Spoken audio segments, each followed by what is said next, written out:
Hello students, मैं विजय सिंह गोदिया मेरे चैनल पर आपका स्वागत करता हूं।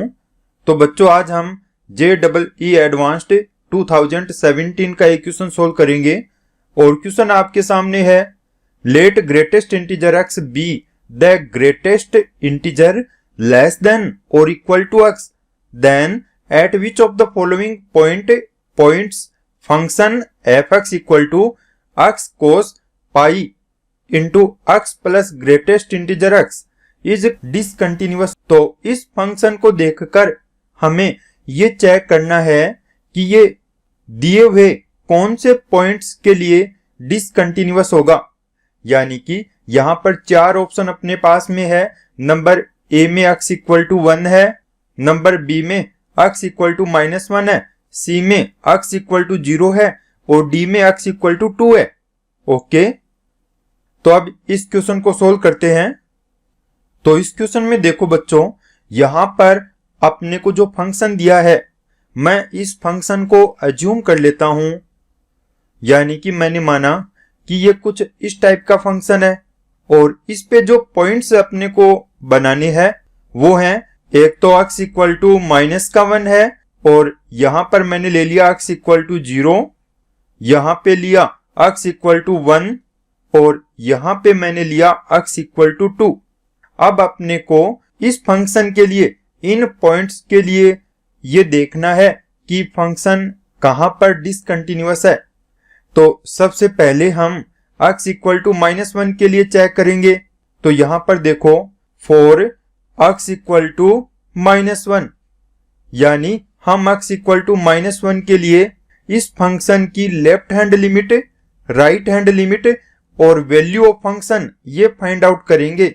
अगर तीनों इक्वल है तब तो हम कहेंगे कि ये फंक्शन कंटिन्यूअस होगा और तीनों में से कोई दो भी अगर अनइक्वल है तो हम कहेंगे ये फंक्शन डिसकंटिन्यूअस होगा।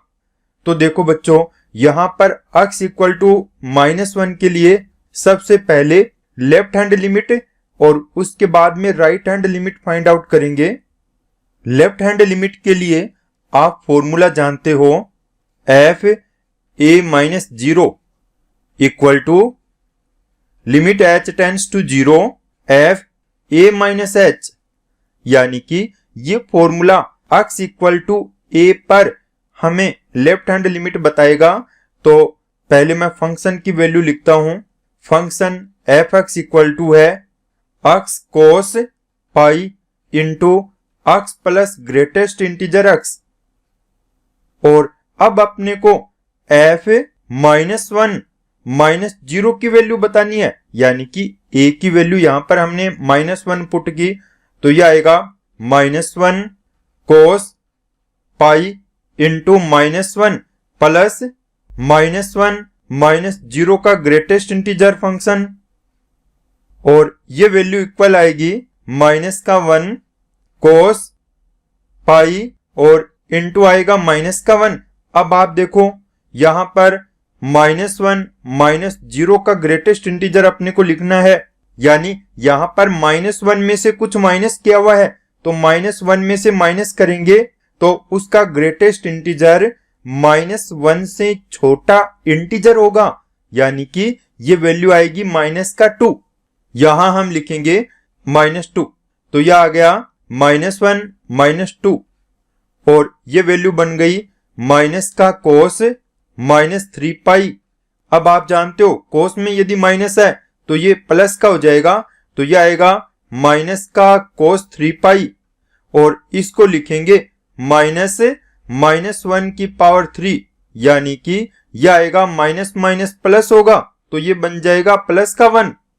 ओके, तो यहां x इक्वल टू -1 के लिए लेफ्ट हैंड लिमिट यहां पर आ गई +1। और इसी टाइप से हम राइट हैंड लिमिट भी फाइंड आउट करेंगे। तो राइट हैंड लिमिट के लिए आप देखिए, राइट हैंड लिमिट का जो फॉर्मूला है वो यूं होगा, f(a+0) equal to limit h tends to 0 f(a+h). ये x इक्वल टू a के लिए राइट हैंड लिमिट का फॉर्मूला है और यहां पर हमें -1 के लिए बताना है। तो देखो f-1 प्लस 0। अब अपने को फंक्शन का जो फॉर्मूला दिया है उसमें ये वैल्यू पुट करेंगे तो यह आएगा -1 cos pi into -1 plus -1 plus 0 का ग्रेटेस्ट इंटीजर। और अब यहां पर अपने को ये देखना है कि -1 प्लस 0 का ग्रेटेस्ट इंटीजर क्या होगा। तो आप आसानी से देख सकते हो ये -1 है और इधर आएगा 0 और इधर आएगा -2। अब -1 में कुछ ऐड है यानी कि -1 प्लस 0 का मतलब हुआ -1 में कुछ ऐड है और उसका ग्रेटेस्ट इंटीजर अपने को बताना है। तो इसका मतलब यहां पर इसका ग्रेटेस्ट इंटीजर वापस -1 ही आएगा।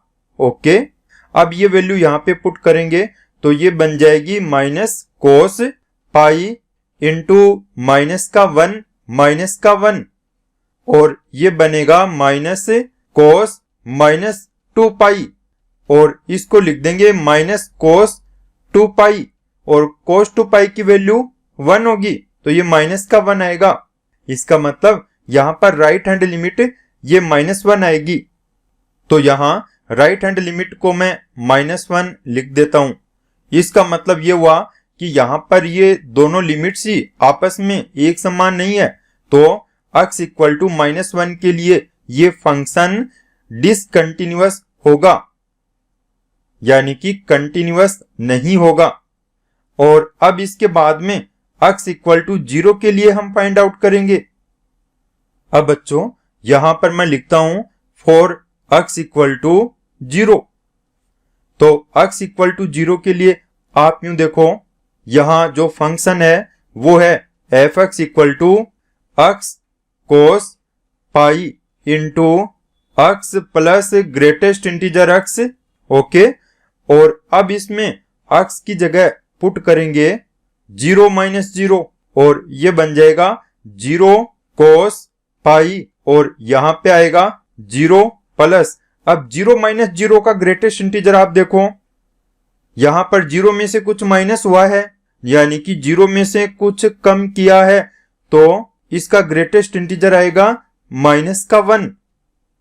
तो यहां पे आ गया 0 - 1 और इसको हम लिख देंगे 0 क्योंकि यहां पर ये 0 से मल्टीप्लाई है। तो यहां लेफ्ट हैंड लिमिट यह आ गई 0।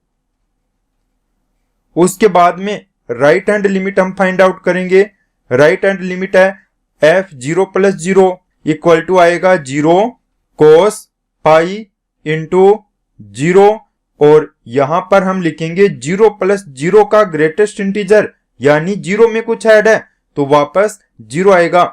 तो इसको लिख देंगे 0 और ये बन जाएगा cos 0 और cos 0 1 और 0 से मल्टीप्लाई हो रहा है तो ये 0 आ गया।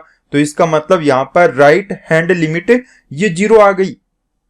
तो x इक्वल टू 0 के लिए लेफ्ट हैंड लिमिट ये 0 है, राइट हैंड लिमिट ये भी 0 है, ये दोनों एक समान है। इसका मतलब यहां पर फंक्शन कंटिन्यूअस होगा क्योंकि जब आप x इक्वल टू 0 के लिए फंक्शन की वैल्यू फाइंड आउट करोगे तो वो भी 0 आएगी। अब बच्चों हम x इक्वल टू 1 के लिए कंटिन्यूटी चेक करेंगे। तो यहां पर फंक्शन एक बार मैं फिर से लिख देता हूं x cos pi into x plus greatest integer x। यहां लेफ्ट हैंड लिमिट हम लिखेंगे f(1 - 0) यानी x की वैल्यू 1 - 0 पुट करनी है तो x की वैल्यू 1 यहां पे रख दी और इंटू cos पाई इंटू 1। अब यहां पर आप देखो 1 - 0 का ग्रेटेस्ट इंटीजर 1 में से कुछ माइनस किया हुआ है और 1 से छोटा जो इंटीजर है वो 0 है तो ये वैल्यू आएगी 0। ये बनेगा cos पाई और cos पाई की वैल्यू -1। तो यहां लेफ्ट हैंड लिमिट -1 है। उसके बाद में राइट हैंड लिमिट के लिए हम लिखेंगे f(1 + 0) इक्वल आएगा 1 into cos pi into 1 plus और यहां 1 + 0 का जो ग्रेटेस्ट इंटीजर है वो 1 होगा। तो ये वैल्यू 1 आ गई। और यहां पर इसको सिंप्लीफाई करने पे बनेगा cos 2 पाई, और cos 2 पाई की वैल्यू है प्लस का 1। तो यहां राइट हैंड लिमिट ये +1 है। x इक्वल टू 1 पर लेफ्ट हैंड लिमिट ये -1 है, राइट हैंड लिमिट ये +1 है। तो इसका मतलब हुआ x इक्वल टू 1 पर फंक्शन डिसकंटिन्यूअस होगा, यानी कि कंटिन्यूअस नहीं होगा। और इसके बाद में x इक्वल टू 2 के लिए हम चेक करेंगे।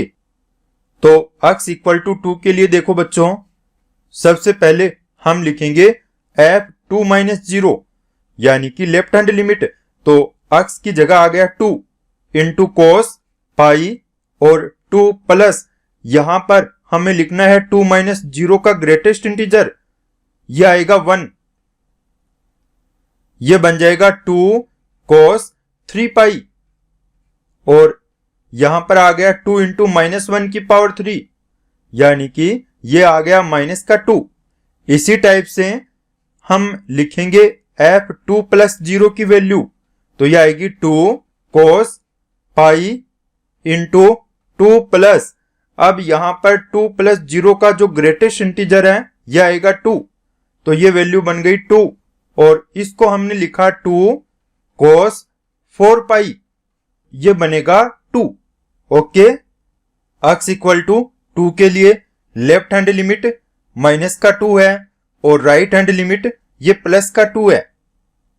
यहां पर x इक्वल टू 2 के लिए लेफ्ट हैंड लिमिट यह आ गई -2 और राइट हैंड लिमिट ये +2। ओके, तो इसका मतलब हुआ x इक्वल टू 2 के लिए भी ये फंक्शन डिसकंटिन्यूअस होगा, यानी कि कंटिन्यूअस नहीं होगा। ओके, इस क्वेश्चन में हमें डिसकंटिन्यूटी के पॉइंट्स पूछे हैं, तो वो होंगे x इक्वल टू 1, दूसरा x इक्वल टू -1 भी होगा, x इक्वल टू 0 ये नहीं होगा क्योंकि यहां पर फंक्शन कंटिन्यूअस है, और x इक्वल टू 2 ये भी होगा। तो इसका मतलब इसमें a, b और d ये तीनों ऑप्शंस आएंगे। तो बच्चों, अब आपसे इजाजत चाहूंगा और इसके बाद में नए वीडियो में नए क्वेश्चन के साथ वापस मिलेंगे। ओके।